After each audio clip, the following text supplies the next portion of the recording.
September 26, 1983. Sa gitna ng matinding Cold War sa pagitan ng Soviet Union at United States, isang tao lang ang nakatayo sa pagitan ng mundo at isang posibleng nuclear war. Ang pangalan niya, Stanislav Petrov. Noong 1983, sobrang tense ang relasyon ng Amerika at Soviet Union.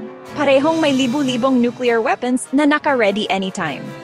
Isang maling click lang, pwedeng magdulot ng World War III at katapusan ng sangkatauhan. Si Stanislav Petrov ay isang duty officer sa Serpukhov 15, isang secret bunker ng Soviet Union na may satellite system para mag-detect ng US nuclear launches. September 26, 1983, habang siya ay nakaduty, biglang nag-alarm ang kanilang sistema. Ang computer ng Soviet satellites nag-report na may isang US missile na paakyat papunta sa Soviet Union. Ilang minuto lang ang meron si Petrov para mag-decide. I-report ito bilang totoong nuclear attack na magtutulak sa Soviet Union para mag-launch ng counter-attack. O sabihin na baka maling alarma lang at risk na mali siya at baka mamatay ang kanyang bansa. Pero hindi lang isang missile, maya-maya, 5 pang US missiles ang lumabas sa screen. Hindi makayanan ng pressure. Kung ikaw si Petrov, anong gagawin mo? Sa halip na sundin ang protocol, ginamit ni Petrov ang kanyang kutob at lohikal na pagsusuri.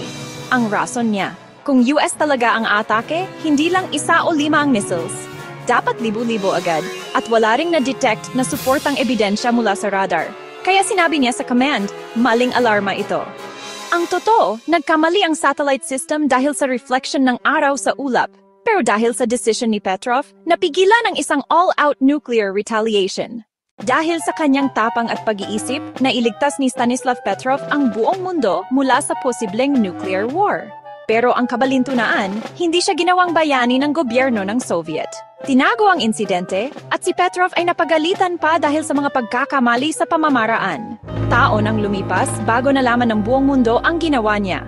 At ngayon, kinikilala si Petrov bilang ang taong nagligtas sa mundo. Kung iisipin mo, minsan isang tao lang talaga ang pwedeng magligtas sa milyon-milyon. Ang kabayanihan ni Stanislav Petrov ay hindi lang tungkol sa pagsunod sa utos, kundi sa pagkakaroon ng lakas ng loob na magdesisyon para sa mas malaking kabutihan. Kung hindi dahil kay Petrov, baka wala na tayo ngayon para magkwento. Siya ang tahimik na bayani ng mundo. Kaya sa susunod na marinig mo ang pangalan na Stanislav Petrov, tandaan mo, isang tao, isang desisyon, nagligtas ng bilyon-bilyong buhay.